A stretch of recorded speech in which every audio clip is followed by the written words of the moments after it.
గురు పూర్ణిమ.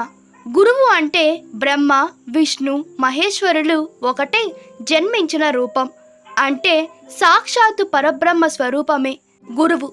గు అంటే అంధకారమును లేదా అజ్ఞానాన్ని, రు అంటే నిరోధించుట లేక నశింపచేయుట అని.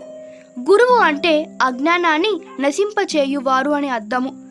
గురువు అంటే దక్షిణామూర్తి, వాల్మీకి మహర్షి, వ్యాస మహర్షి, అగస్త్య మహర్షి, మార్కండేయ మహర్షి, శంకరాచార్యులు, రామానుజాచార్యులు, మాధ్వాచార్యులు, రాఘవేంద్ర స్వామి, రామకృష్ణ పరమహంస, వివేకానంద స్వామి, చంద్రశేఖేంద్ర సరస్వతి, రమణ మహర్షి గారు ఇంకా ఎందరో ఉన్నారు.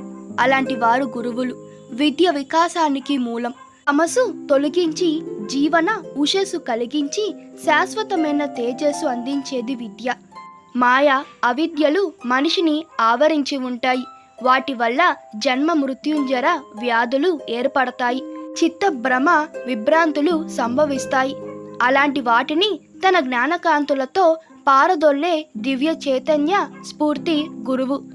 అజ్ఞానంధకారాన్ని తొలగించి శిష్యుల అంతఃకరణాన్ని శుద్ధి చేసే మహితాత్మ స్వరూపం గురువు. జ్ఞానశక్తితో, ఉద్ధతమైన యుక్తితో శిష్యుల సందేహాల్ని నివృత్తి చేస్తూ వారి అభ్యున్నతని ఆకర్షించే త్రిమూర్తుల ఆకృతి గురువు. మన పిల్లలకు ఇతిహాస పురాణాల పట్ల, ప్రాచీన సంస్కృతి సాంప్రదాయాల పట్ల అభిరుచి కలిగించుట మన కర్తవ్యం. వీటిలో కొండైనా సాధించగలిగితే వ్యాసుల వారి రుణం కొంతైనా మనం తీర్చుకున్నట్లు అవుతుంది. ఆ వ్యాస భగవానుని కృపకు మనము పాత్రులము కావాలి. ఈ వీడియో మీకు నచ్చినట్లయితే మీ అభిప్రాయాలు కామెంట్ తెలపండి. Please like, share and subscribe to my channel. Thank you.